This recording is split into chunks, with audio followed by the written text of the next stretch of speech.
You're welcome. I'll serve attention, I promise. Okay. Miss Yar's just observing me. It's true. She's not necessarily looking at anything that you're doing wrong, but I got to know that she says that she's doing something about it. Or not. I don't know. No, depends on what it is, Mr. Doctor. Yeah. But it's too many years. Too many years. I know. So you guys took a minute. You were looking through your stuff for questions. Come on in. Meredith, want to start? Yeah, number 46. 2.7, number 46. That's the giant paragraph of a story problem, right? Yeah. About the Yeah. cylinder, emptying cylinders or something? Yeah.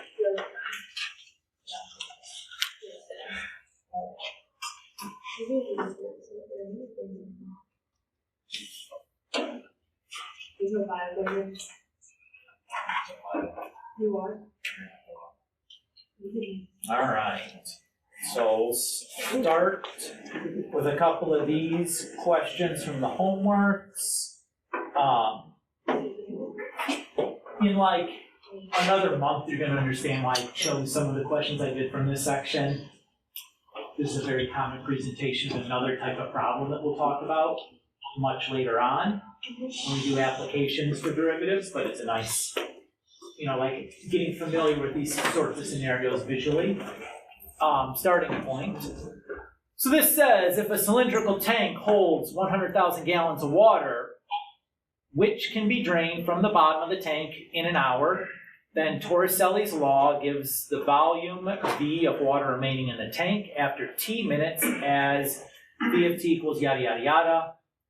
Find the rate which the water is flowing out of the tank as a function of T. What are its units? 4 times T equals 0, 10, 20, 30, 40, 50, 60. Find the flow rate and the amount of water remaining in the tank. And then summarize your findings in a sentence or two. At what time is the flow rate the greatest and the least? So that's a whole heap of things to do here. You're probably pretty angry when you read this. Oh, I'll take a little bit more space there. Thank you. Okay. So let's start with getting our instantaneous rate of change in terms of T. When we see instantaneous rate of change, that is just the same as a slope or a derivative or a tangent line to the graph. We have a million different pieces of vocab for this. So we're just going to call this I'll call it V prime of T. Okay?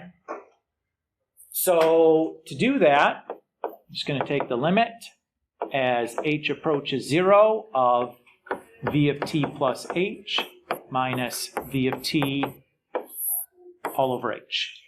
And I'm doing it with t's here instead of a's because it asks for it in terms of t, right? Now, whether if you called it an a, it's the same process, or if you called it, whatever. So far, so good? Okay. And now this just becomes like an algebraic headache here, but we can handle this. So the limit as h approaches 0. So I'm going to take this guy, and we're just plugging t plus h in for t, right? So we have 100,000 times 1 minus 1 over 60 t plus h squared minus 100,000, one more 0, 1 minus 1 over 60 t squared all over h. Does that all look okay? Now we're going to have to FOIL this stuff out, which, Mr. Kulik, are you, yeah, I'm sorry. It's the way it goes. Let's just do that above, and then we'll consolidate here in a minute, okay? So I'm going to start by kind of thinking about, I'm going to take the 100,000s out of each of these and just stick that at the front. It'll just make it a little bit more convenient. So I FOIL this out. I'm going to have 1 minus 2 times 1 over 60 t plus h plus 1 over 3600 t plus h squared. So again, I'm foiling here, right? So like my first term is 1 and my second term is 1 over 60 times t plus h. Everybody's okay? I did some sneaky algebra shorthand here. You see it? If you can't do it by in your head, like it's okay to have to write that out. Like that is appropriate at this level that you would have to FOIL that by hand. It's okay. And then I have this guy that I FOIL out. So I have 1 squared minus 2 times, plus 1 over 60 t minus 1 over 3600 t squared. Oops, I have a bracket. Is everybody okay there? And I'm going to FOIL this thing out. So I have like a FOIL inside of a FOIL, and you're like, Mr. Look, this is, would you get anything this difficult on your test? No. No, goodness not. No. This is like, we can accomplish the same thing without something this tedious, right? This is like an exercise in algebra skill, not an exercise in calculus at this point, because it's just like FOIL on top of FOIL on top of FOIL. We can do the same, I can accomplish the same thing with something that doesn't take like 15 minutes to FOIL out just to see what's going to happen. But this is like a real thing, right? This is like a real mathematical model that describes real mathematical behavior that we might really want to do this on. So like it feels authentic. Yes. Sorry, can you scroll over just a tad back to the formula? Mm-hmm. Yeah, so that one is for slope, correct? V t equals h, that one. Yes, we're calculating the instantaneous All right, cool. slope. So we're coming up with a function that will describe the slope at any value t. Exactly right. All right. So I'm going to do a little bit more. Again, I'm just going to do some simplifying some more, because ideally I want to be able to get this all free to where I can combine my like terms here. So again, I'm just going to blow through some foiling.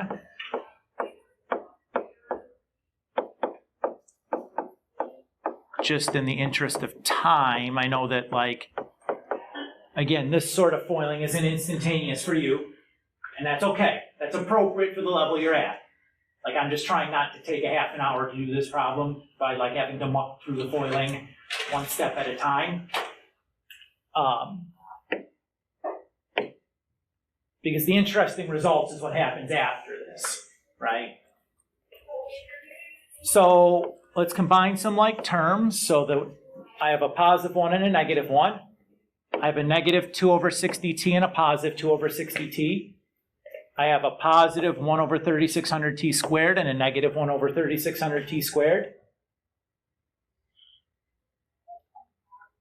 So those all cancel it out. It's like, oh my gosh, like I did all that up for just to have like most of the stuff cancel out, and like the ton goes.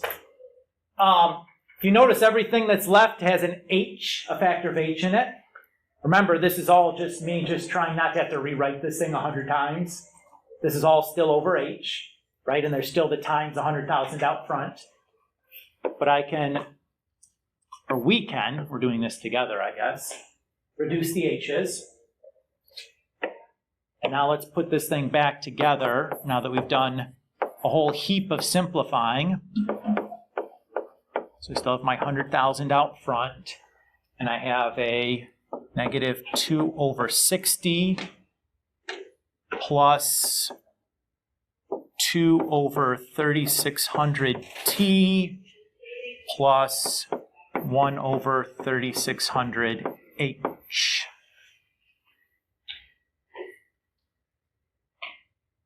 think that's what's left, right?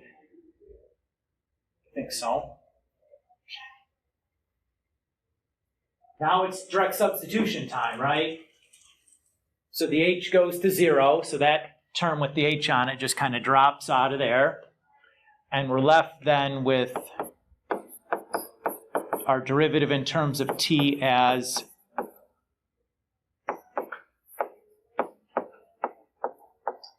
oops, I have 100,000 still up front.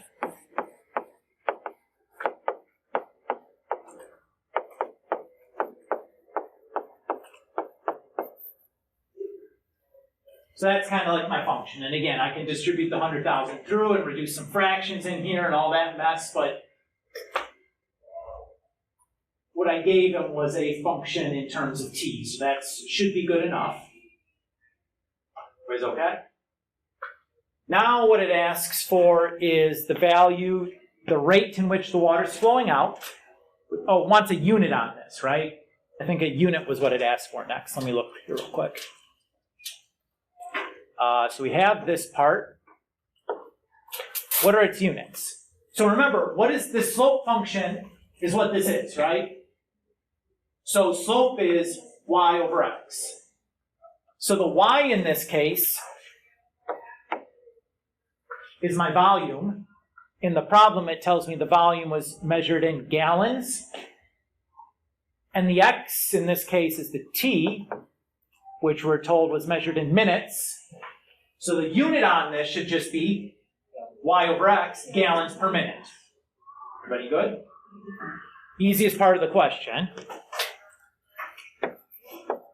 At least if you know what you're reading for, right? Because it's remembering its slope. So it's y unit over x unit. Then it asks for times 0, 10, 20, 30, 40, 50, 60, what the volume would be and what the flow rate would be. I'm not going to do this by hand. I'm going to just do this with the calculator. Let the calculator do all the heavy lifting on this for me. And in fact, I'm going to do this using like the y equals menu. So I'm going to get this all in like one shot. So I'll do the volume function first. And again, if you want to follow along on your calculator, you can kind of do that if you want. You don't need to. When I'm typing this in, the only thing that's going to be, just exactly the way it looks like on the sheet of paper, right? So nothing weird. And then what was this bottom one? Negative 2 over 60 plus 2 over 3600 t. Negative 2 over 60 plus 2 over 3600 t. Shouldn't the negative 2 over 60 also have a 2? Or isn't that? No, that was a plus sign. Oh. So if you look, right, Yeah, I see.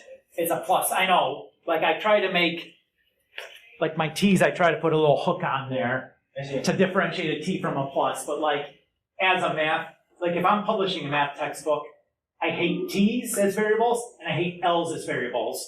Because in a student's penmanship, a t is a plus sign and an l is a 1. Ugh.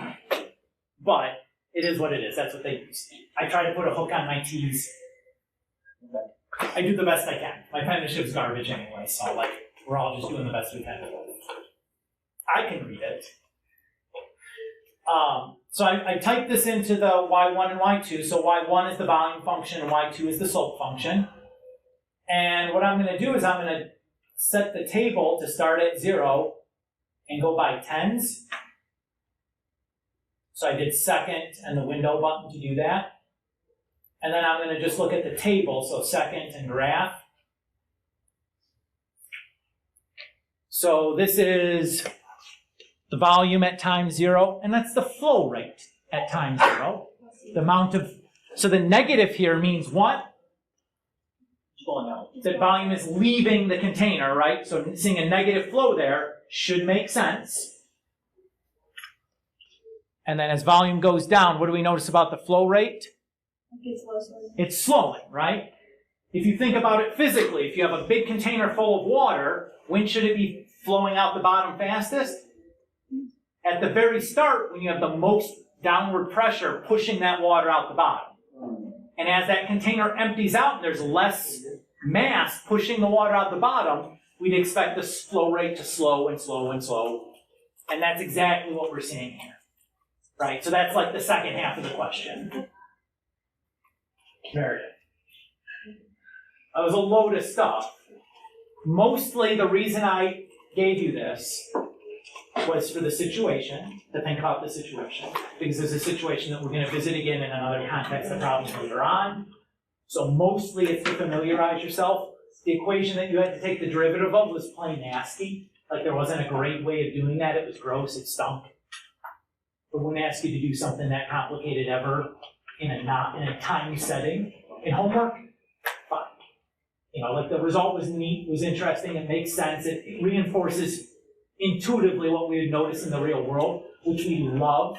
Like it adds some real context to what we're doing, right? Like it's like, who cares what does a derivative really mean? Well, if you're trying to figure out how much flow you're getting out of a container, because like you are, you know, like trying to figure out water pressure based on how full your water tower is, like this is absolutely applicable, right?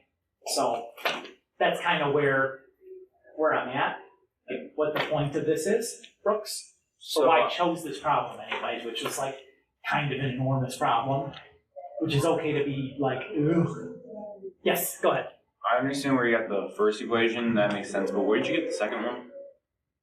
The thing in Y2 or Y1? Yeah, Y2. Y2 is just our result.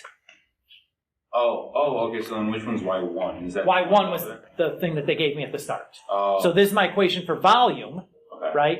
And this is my equation for rate of change in volume. Mm-hmm. So Y1 and Y2 I saw as Y1 decreased, Y2 increased, right? As the volume got lower, the flow rate got slower. Or, well, it increased, really, like, because it became less negative. Yeah, Y1 was like a parabola, right? Because it went from like 0 at 60, then it started increasing. Yeah, but it's only defined from 0 to 60, right? Okay. So you only had one half of the parabola. Yeah. And I think it was a downward parabola, right? Yeah. Because we have a negative leading coefficient. Meredith. That was a marathon to get through it. Are you happy with what we did? Yeah. You get the point. Yeah. Do you feel better about the problem? Yeah. Are you lying? No. Okay. I was just like, I didn't really know what to do. Yeah, there's a lot. It was asking you to do a lot of stuff, right? If you got to instantaneous rate of change was this, and you started trying to do this, that's a reasonable spot to have gotten to in a homework problem. And then been like, I don't know, I'm muddling through this, it's getting really bad, am I really supposed to be doing this? I'm gonna stop and ask. That's a fair place to end, right? Like, you thought about it, you recognize that I think I need to do the derivative for this. Let me start doing that. It's getting really ugly, like I'm not sure I'm really supposed to be doing this. Let me stop and ask before I spend a sheet of paper trying to grind through this algebra. Maybe you have a sheet of paper grinding through algebra there in front of you, I'm not sure. I wouldn't put it past you. Other questions from homework? This was a doozy. Adriana. Can you do question 14? 14, yes.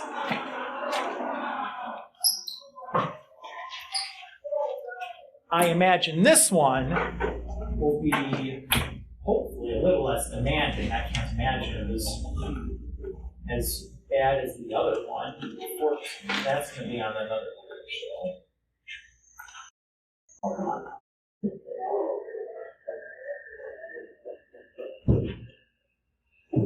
Physics. Who's in physics right now? Yeah, this is downright applicable to all you guys. I think you guys are just doing, somebody was asking me like about velocity in physics. And like, well, you'd have to show me what you're doing, because that's like a pretty open-ended question to be asking. Like, can you teach me about velocity? This, to me, screams like reasonable test kind of question. So this is nice to ask about. It says if a rock is thrown upward on the planet Mars with a velocity of 10 meters per second, its height in meters after t seconds is given by the function h equals yada, yada, yada. Find the velocity of the rock after 1 second. Find the velocity of the rock when t is equal to a, and then asks when will the rock hit the surface, and what will the velocity be when it does hit the surface. Okay. Sure. Now, I'm going to do part B first. Why would I want to do part B first?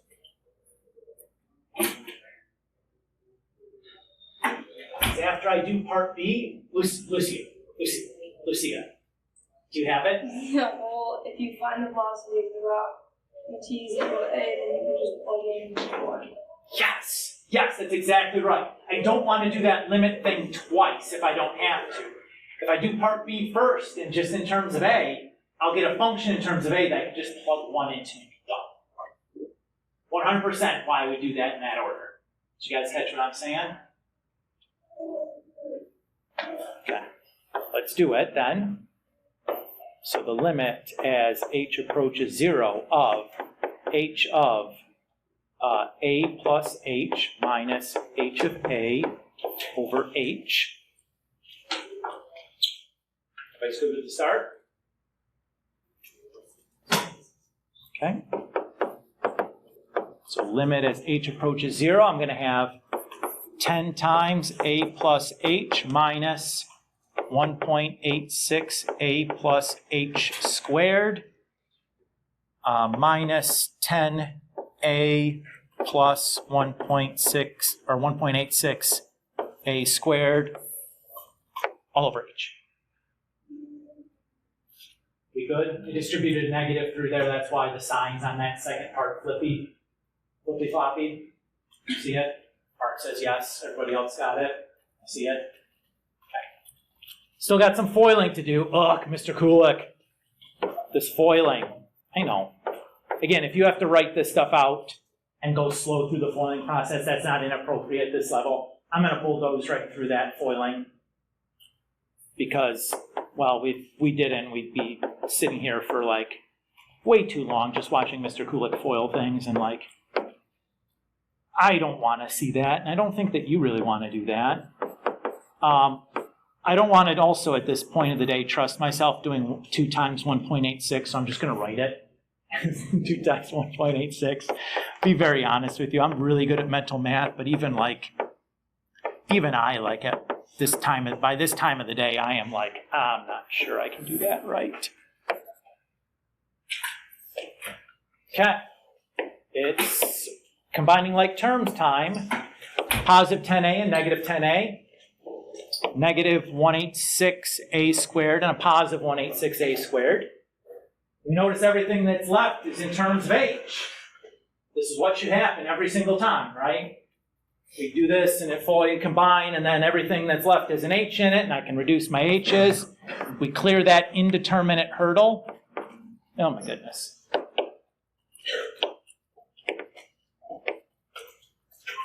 And what are we left with now? The limit as h goes to 0 of negative 2 times 1.86a minus 1.86h. And when I do that, I have just, as h goes to 0, the h term just drops off. I left that. Everybody feel good there? So like, we'd say like h prime of a is just like v of a, which is that.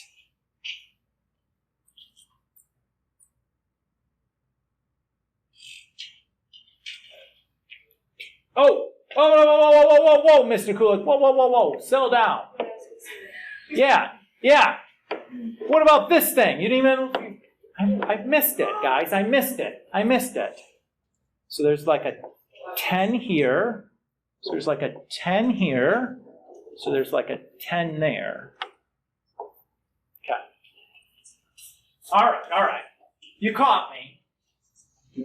Lucia, Can you just like explain the bottom part, the H prime of it? Like, why did you just write that? So that's what we did up here, right? We found the derivative of h. Because if you think about, if I look at height, which is a distance, changing with time, because it's measured, the variable's in time. So we're taking the derivative with respect to time. Distance over time is a velocity.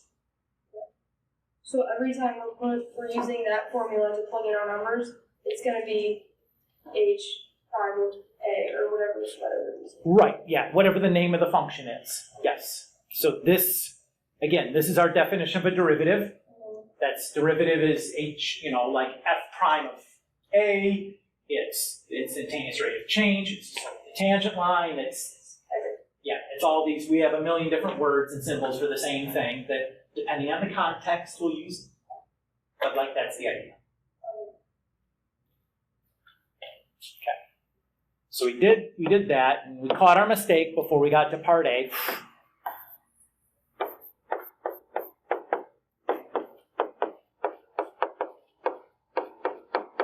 So then we plug 1 in, right? I'm going to leave the arithmetic to you guys. Is that okay?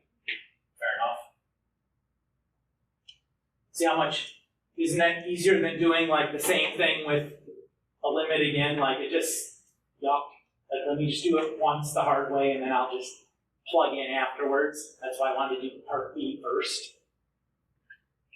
My recommendation is always, for this kind of problem, to do the general one and then plug in the easy ones rather than start with the easy one and then do the general one afterwards. It's oh my God, I just did this. Doing it again. Part C says, when will the rock hit the surface? What's the height of a rock when it hits the surface? 0. So I'm just going to take my equation for h and solve it for equal to 0.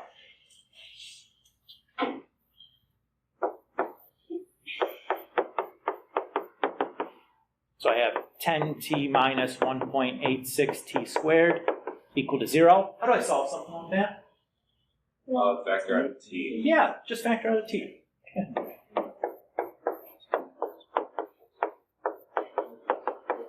So my two solutions are going to be t equals 0, and then t equals 10 over 1.86, right? And that should be obvious, right? Yeah. Because that's the time before you've thrown it, and then that's my time later. So around 9 seconds. It'd be 5 seconds. Oh yeah. It'd be a little more than 5 seconds. 6 something? Thanks. I agree. 6 or 7. And then part D asks, what is this velocity of the rock when it hits the surface?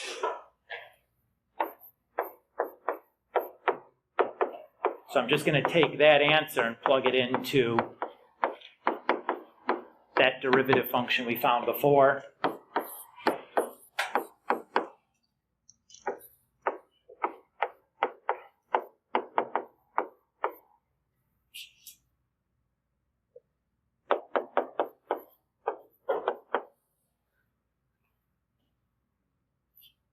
You plug that into the other equation. Yep. Exactly right. Adriana. Yeah. Is that okay? Yes, thank You feel good? Yeah. Lucy. Isn't the gravitational force always negative? So if it doesn't go to negative 10, we know it's 0. So what it's saying is we started throwing it up Oh, it's below. at 10, and then when it hits the ground again, same velocity. Is that surprising to physics students? No, right? No. You start throwing up at 10, hits the ground again at negative 10. Should not be surprised at that if you started and ended at the exact same velocity, right? Because the velocity curve is a parabola, so we'd expect, those speeds to be, if they're equidistant from the vertex of the parabola, we'd expect them to be the same. That makes total sense to me. In fact, I see that answer, I'm like, should have answered that before I even did the problem. I've just written it down. But again, lovely question, is it reinforces exactly what we'd expect physically to happen in the universe. Except if you did this in actuality, would you expect to get exactly -10? No. No, why not? Errors. Boom, got it. Exactly right. So it's there's a simplified version because we've eliminated friction. Was your? I was gonna say, never mind. Okay. Yes, I knew that. What do you guys think? We feel better about derivatives here on what we did so far? Sure. Moving on to new stuff? Okay. The good news is,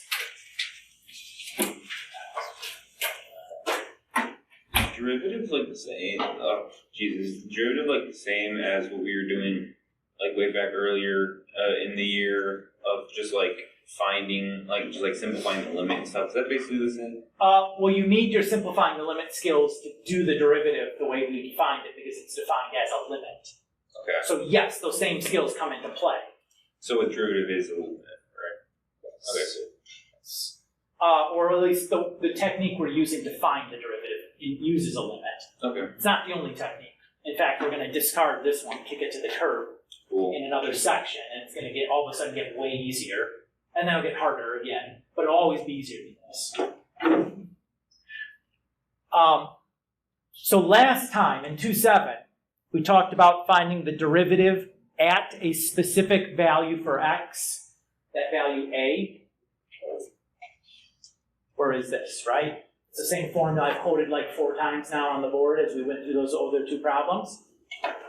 Today, we're going to generalize this a little bit further, and instead of the derivative just being a specific number, right, the derivative of f of x at some value of a is a number, what I want to do is find a general derivative for the function that is also a function, right? So this is what we're going to call f prime of x. This is a function in terms of x that represents the slope of f of x. So like the points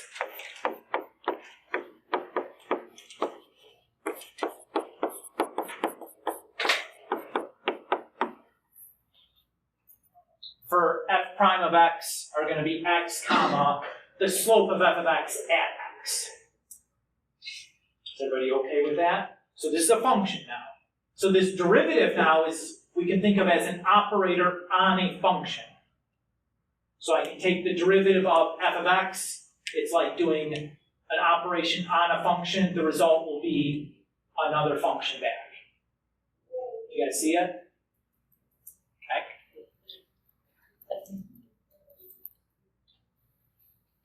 So let's say we have some function here, f of x, we're given just the graph.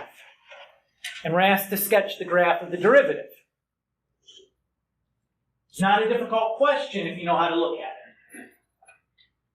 So what you want to start with is identifying any place on our graph of f where the slope of the tangent line would be 0. How many places do you see that? How many places on this graph do you see where the tangent line would be 0? Mark says 3. That's correct, Mark. Where are they? Right. Exactly right. Lucia says the minimums and maximums.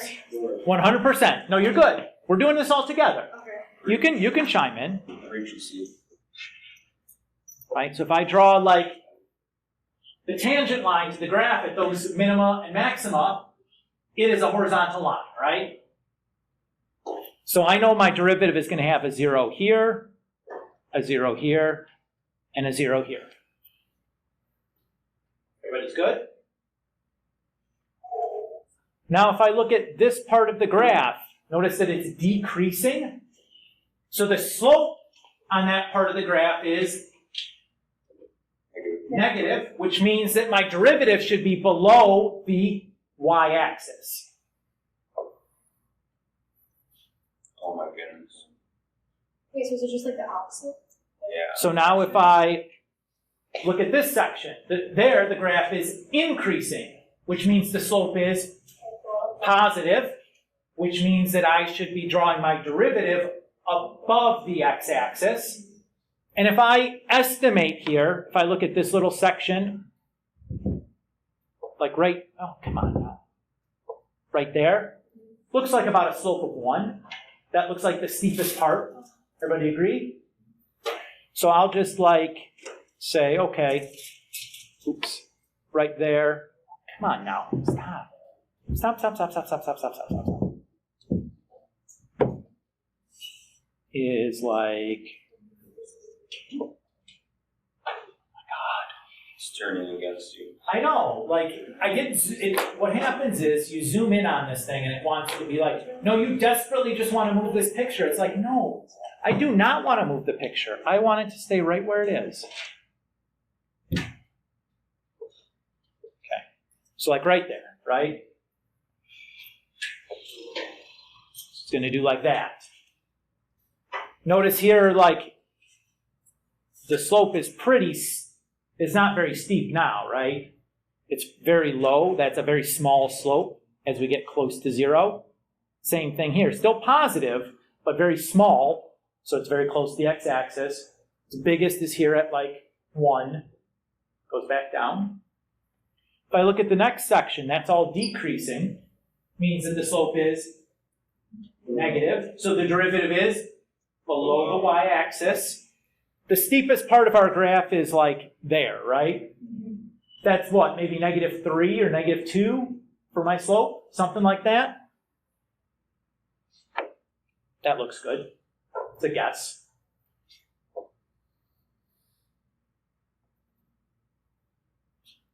So it's basically just like a condensed version of the graph. Well, it's just containing the slope information.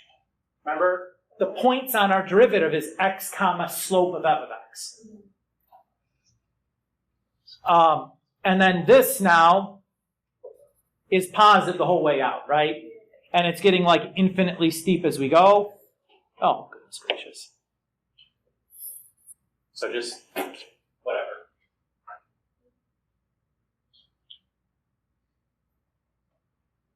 What do you guys think? Again, we're not really given much of a scale here, so I'm just kind of like eyeballing the slope. Like, we're steeper here than we were here, so this part's gonna, this minimum's gonna be lower than that maximum. But like, aside from that, the numbers, like whatever, they don't really matter. So again, the order in which I'm doing this, identify all the places where the derivative is 0, and then fill in whether the derivative should be above or below the x-axis based on what the slope of f is doing in between those zeros, right? And that's kind of all there is to it. Does that feel okay?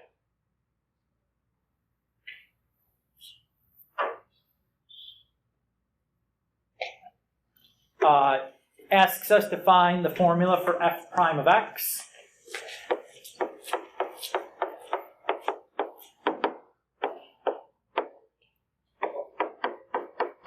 So just using the formula we quoted at the start, we do this, right? Plug them in.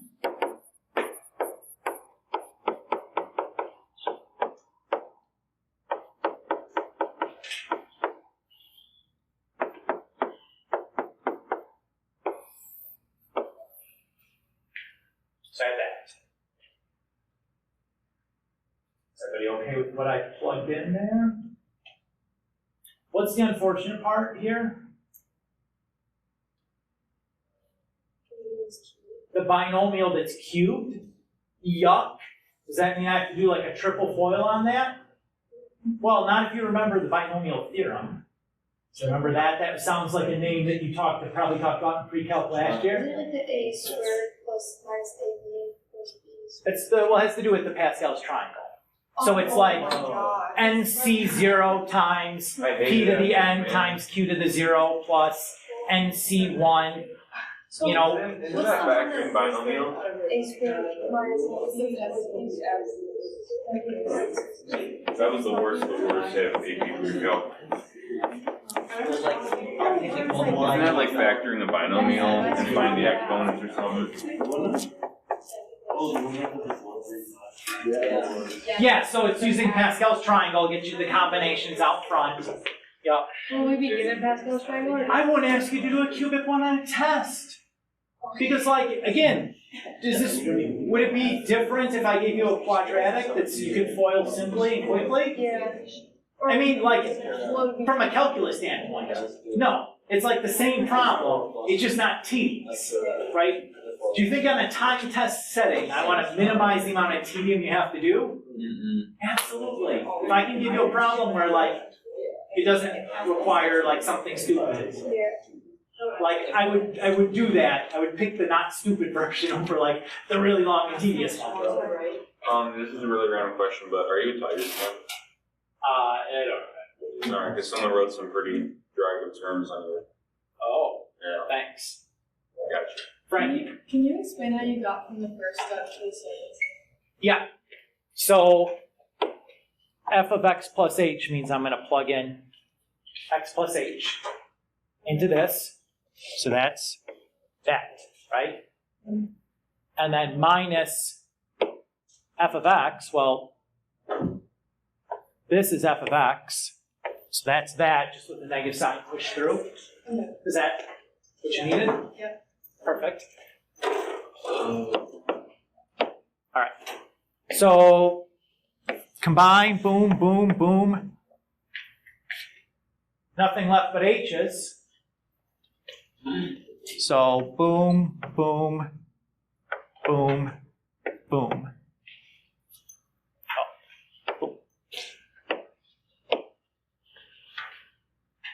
Almost like they're supposed to cancel. Almost like that's what's meant to happen. So we're left with 3x squared plus 3xh plus h squared minus 1. And if we do our direct substitution, there we go.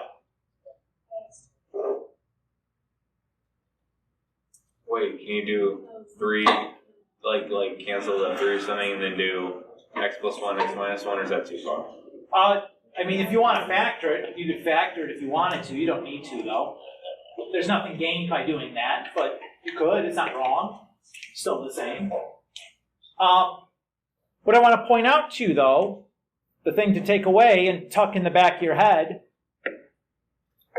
our f of x was a cubic function. Our derivative is a quadratic function that somehow in the taking of a derivative, we lose a degree on our polynomial, it looks like. Kind of tuck that away. We'll circle back to that idea later. Is that supposed to happen? He just needs to. We'll find out. Calm down. We'll find out. Sorry. I don't want to spoil anything for you. So just tuck that away as something that we observed happening. We'll see if it happens again and again and again.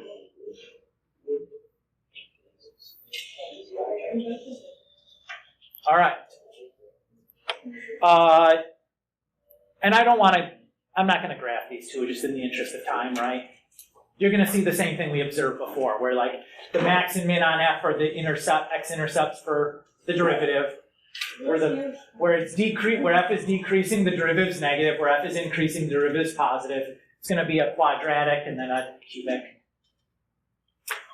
All right, let's do this one. So it wants the derivative, and it wants us to do the domain afterwards.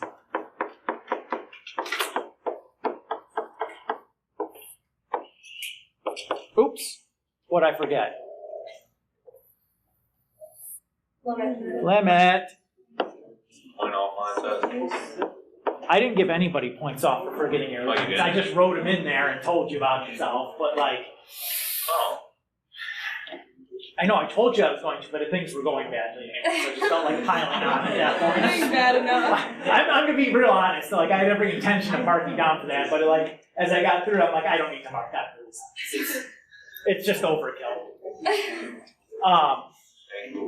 So, all right.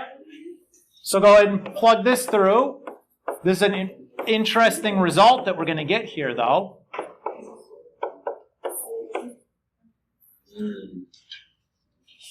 How are we going to clear this indeterminate hurdle? Conjugate. Boom, conjugate, yes. Absolutely.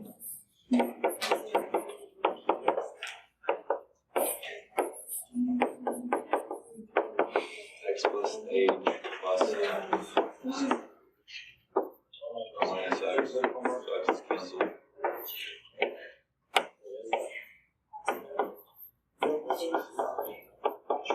Oh, you liar. Oh, no, it's not. If you came in and not have it, it's just, you might believe it. People have So, and to your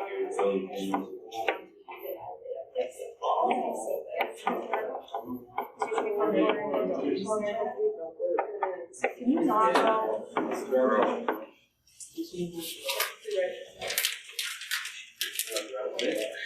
So again, canceled our like terms, reduce our h's, do our direct substitution, and bingo, bango, bongo. That's our derivative. Now, yeah, you like that, don't you? The second part of this question, though, asks to compare the domains between f and f prime here, right? So let's circle back and do that. Did this one lose like an exponent like the last one did, or is it? That's kind of a tough question. Kind of. Depends on how you think about it. So we have this for f, right? What's the domain for the square root of x? Greater than or equal to 0. So I'm going to write it with interval notation like this. And f prime of x was 1 over 2 root x. Oh, What's the domain on this? not equals 0, but it's a Okay, so greater than 0 strictly, right? yeah. What do you notice about the two domains? They're not the same, right? Before, the domain here, all real numbers, the domain there, all real numbers. But here, we lose a little bit out of our domain when we took the derivative.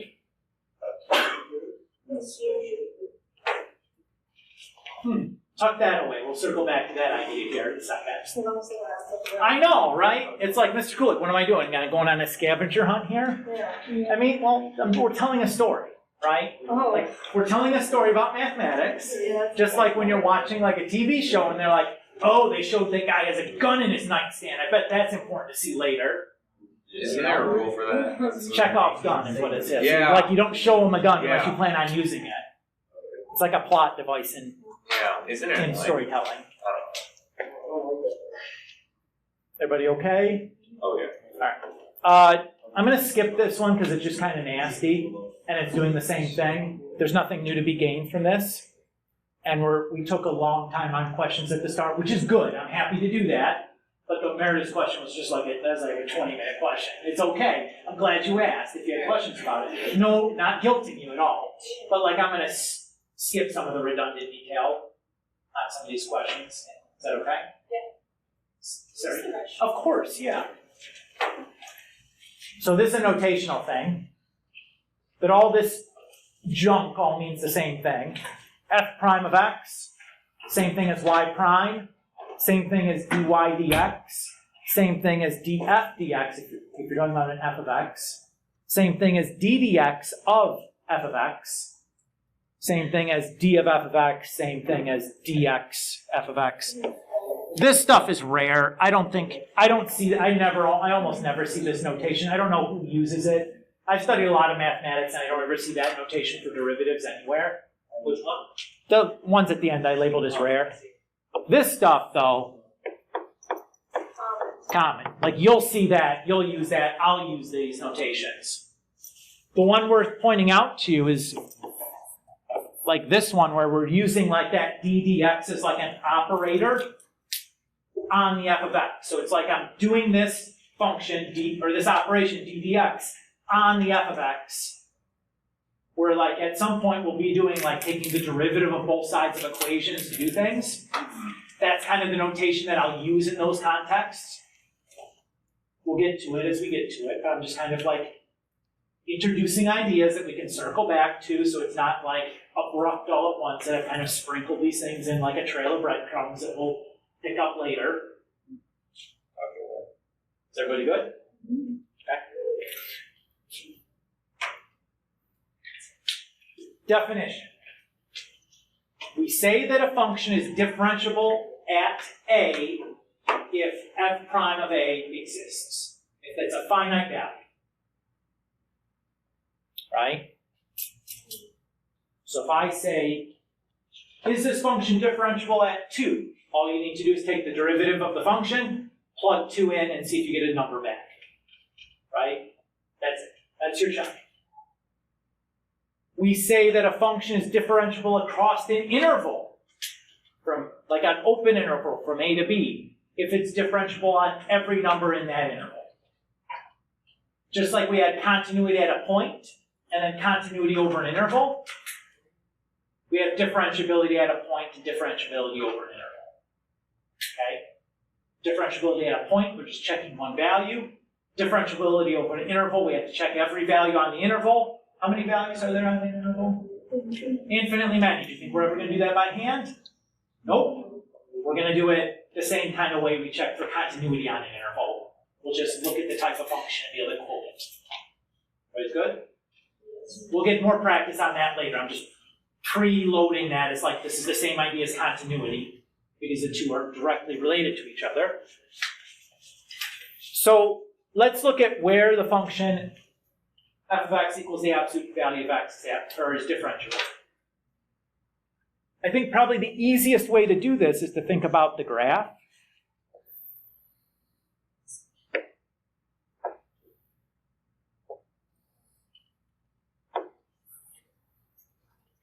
That's the graph of the absolute value of x, right?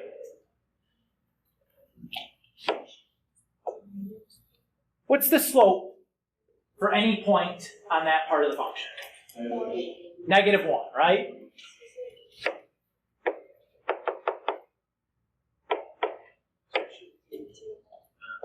What's the slope for every point on this part of the function?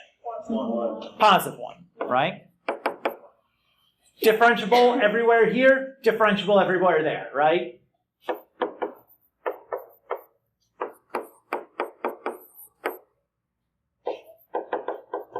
Can you take the derivative of something as simple as like absolute value of x or just x? Yeah, because guess what we're going to do right now? Oh, we're gonna do it. We're going to check at 0. So what's the slope at 0 going to be? 0. Oh no, Oh. there isn't none. Let's check. So remember that an absolute value is really a piecewise function, right? Mm-hmm.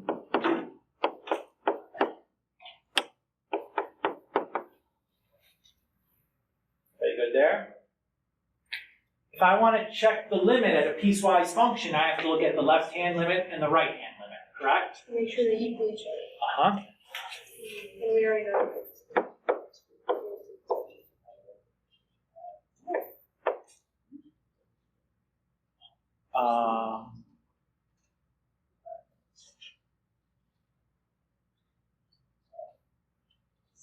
How do I want to do that? How do I want to notate this? That's not really what I mean. Oh yeah, that'll be fine. Yes, go ahead.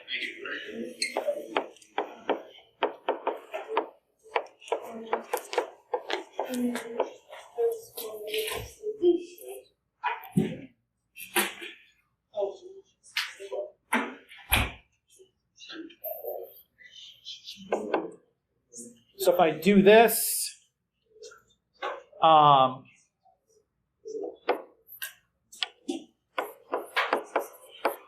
so if I'm coming from the left of 0, this value is going to be slightly less than 0, right?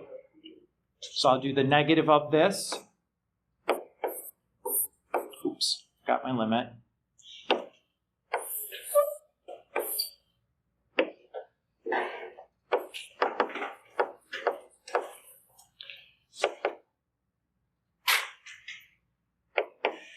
That's going to give me -1, right?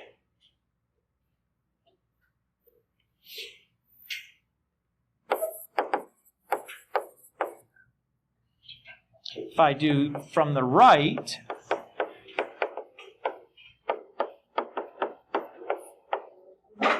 I'm just going to get 0 plus h minus 0 over h. Oops. Limit.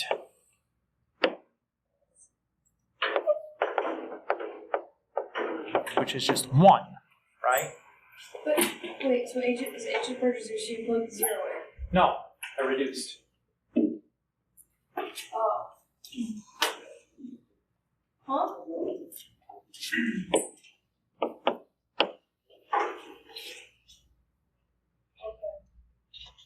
Then I plug the 0 in, which to nothing. Is that okay? Yeah. What do we notice here, though? The left-hand limit's -1, the right-hand limit's +1. Doesn't exist. So we have the limit, or the derivative at 0 is equal to this limit, which we just saw does not exist. So what can we say that the derivative at 0 doesn't exist? This is a super important counterexample. I'll explain to you why in a moment after we look at this next theorem, which is the most important theorem you're going to see in a couple of chapters. It says if f is differentiable at a, then it's continuous at a. Differentiability implies continuity. The reverse, though, is not true. If you are continuous, does not guarantee differentiability. Your counterexample is canonically the absolute value of x. Continuous everywhere, not differentiable at 0. Wait, I missed it. Did they both equal -1? One was -1, the other's +1. Just that. Oh, You might have guessed the left-hand limit is -1, the right-hand limit is +1. Should match with what you'd have guessed. And I kicked you at it, and been like, well, of course the left-hand limit should be the same as that line, the right-hand limit should be the same as that line, and oh no. So we've seen 2 instances where the derivative failed to exist, right? We saw the first one was back here, where at 0, the derivative failed to exist. Everybody agree? And then we saw down here, the derivative fails to exist. So let's collect these ideas together. What are the situations on f that I can look for where the derivative is going to fail to exist, right? So a corner, a sharp corner, the derivative is going to fail to exist. Now note that's not the same as like a smooth change. There the derivative is fine. But if it's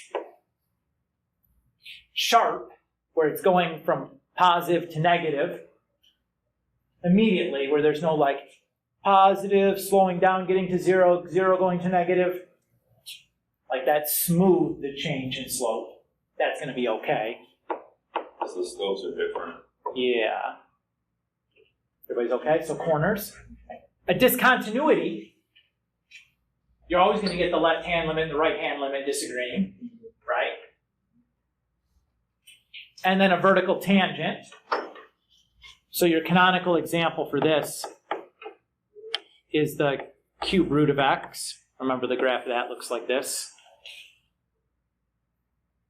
This is like absolute value is your piecewise, or is your canonical example, and this is like a piecewise. What about x cubed? Could that like be?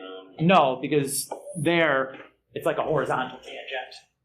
So it can be horizontal but not vertical. Correct. Horizontal tangent just means 0 slope. No problem. What's a vertical tangent mean? Infinite. Infinite slope, right? That doesn't exist, right? That's not a finite value. And then we saw one other.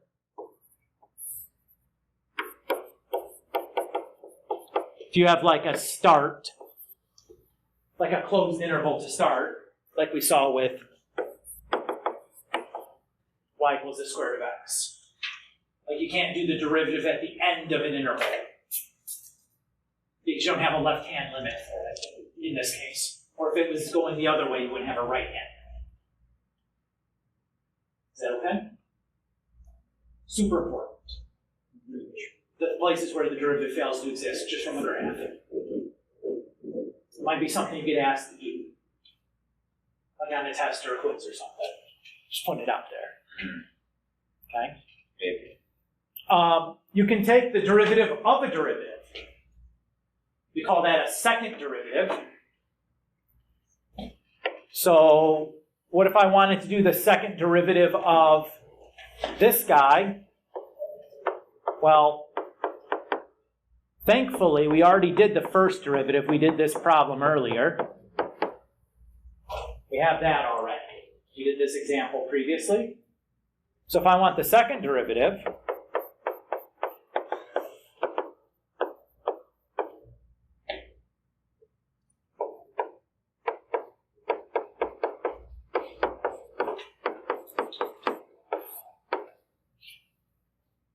I'm doing the derivative with a derivative, right? Does that change when you do your algebra? Nope, it just means I'm plugging in here instead of to f.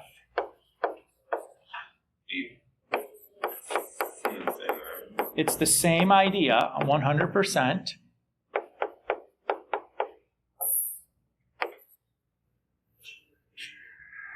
Right? Notice nothing fundamentally has changed. The only catch is I need the first derivative already to do this. So if I have to take the second derivative of something, I have to find the first derivative first, and then do the second derivative after. So it's going to be 2 steps. I'll FOIL things through. Can there be an infinite amount of derivatives? Sometimes.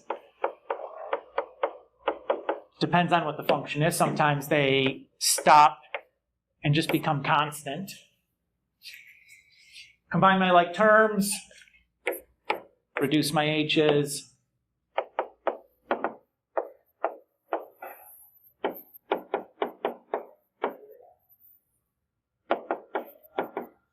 So I get 6x. Is everybody okay there? That's a 6. Do better. If we can do a second derivative, guess what else we can do? A third derivative. I guess before that, I want to mention in physics, if we have position, the first derivative of position is velocity, and the second derivative of position is acceleration, or the first derivative of velocity would be acceleration. They're all kind of linked together. So position, we differentiate, we get velocity. We take velocity, we differentiate again, we get acceleration. Right?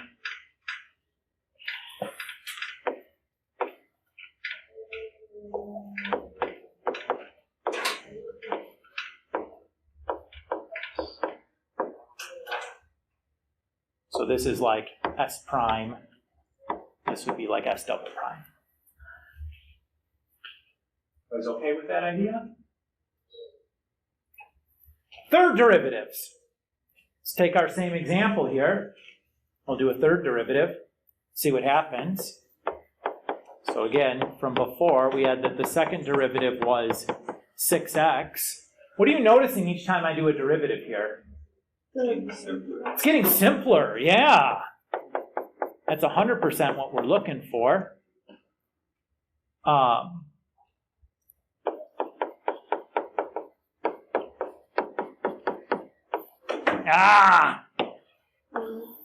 Limit.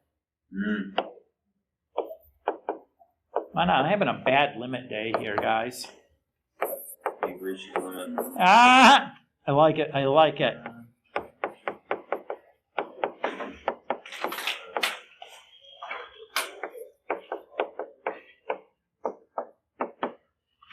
So again, boom, boom, boom, boom. Get 6.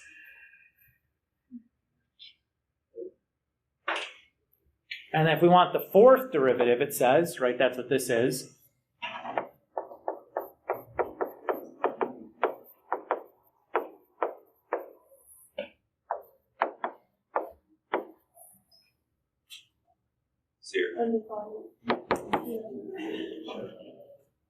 Well, 6 minus 6 is 0. 0 over anything is 0. And then we do BH. It's about the order in which you're doing that. I know, of course. And if we do the 5th derivative, what are we going to have? 0. If we do the 6th derivative, 0. So, depending on the starting function, eventually you can end up with all the higher order derivatives just 0. So think about it. 6x. The slope everywhere is 6. The slope of a horizontal line is 0. The slope of a horizontal line is still 0, and still 0, and still 0, and still 0. Everybody okay with that idea? Yeah. Also, I'd like to point out, we start with a degree 3. The first derivative was a degree 2. Second derivative, a degree 1. Third derivative, degree 0. Like a constant is degree 0. And then all the derivatives after that were degree 0. Does that feel okay? Tuck that away. We'll circle back to that idea in like another lesson. That's it. Okay. So today, was this meaningfully different than what we've been doing from the process of taking the derivative? We just had an x instead of an a, right? But it's exactly the same work we did in 2.7, so it should feel pretty familiar. We added some new conceptual ideas about like the relationship between f and the derivative, but algebraically nothing new happened today, other than we used the letter x instead of the letter a. That's tough, isn't it? Like, so tough. How'd you guys feel after today? Does it feel okay? Yeah, that was pretty good. Pretty good? Very similar to what we did last time, right? Like, I got going though. Was it too fast? I just get excited sometimes, and like, yeah, crossing stuff out, like, getting results, and it's... No, I like it. It's good. You like it? Okay. As long as we're okay with it. You guys know that if I get going too fast and you're like, slow the heck down right now, you can raise your hand and be like, you're going too fast. Like I drank a bunch of Mountain Dew in the last hour, so it's like all 15 now, and like, you know, like, and sometimes I don't even realize that I'm doing it until I get done and I look at the clock and I'm like, oh, kind of fast there. So if you feel that, like, you have the power to raise your hand and be like, Mr. Cooley, can you just like take a deep breath or something? You're kind of going 100 miles an hour right now. And I'll be like, yes, I can do that. Let me try.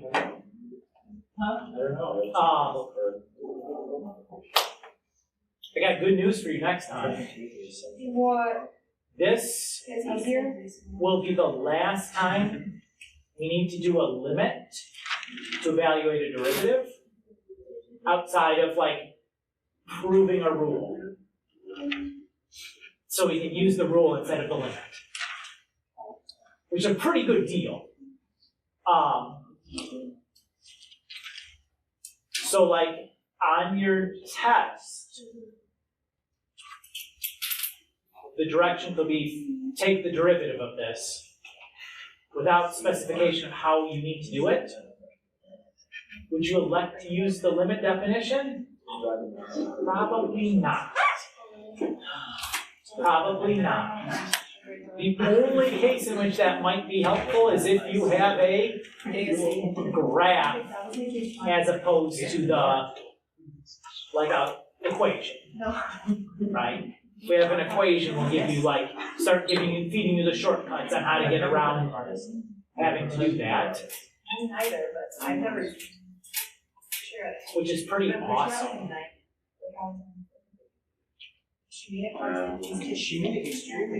Unfortunately, guess what those shortcuts all require? They require you to memorize them. I know. Isn't it lovely that your equation sheet for this class is a blank sheet of paper? You have to supply it all. Yeah. And it's like, I love that part. I love it a lot. Matthew. So you should expect the 2-8 homework quiz, yep, probably not, Next class. yep. Okay. So if you're looking at the 2-8 stuff, what did we do? We did the same stuff as Yeah, we basically took derivatives using the limit definition, show Yeah, that do looks that. similar to the last one. yep, and you should be able to, like, given information about a graph, be able to draw its derivative. You know, but those were really the two measurable skills that I had that were just like, tell me the relationship between continuity and differentiability. You know?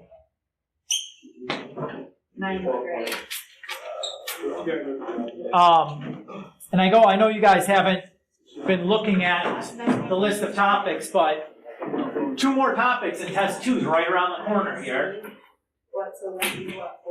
So 2 more topics and we're looking at test 2. Okay? Is that your? So listen, having them close together is good because it means nothing. It's not that much stuff. Alright? It's not so expansive. Big IB classes. IB is the same And then what are the high school?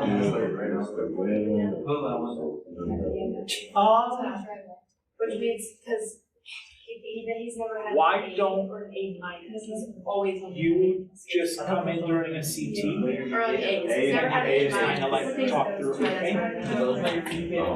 Yeah, does that work for you? I'm just trying to think about the thing that's like the least hassle for everybody. Yeah, so. Does that work for you? Yeah. We'll do that, if, like, I can, you know, you can tell me what you're saying and I can write some stuff down if I need to, and if not, like, you just talk through it, it's fine too. Either is fine. You know, just Sure. Yeah. Yeah.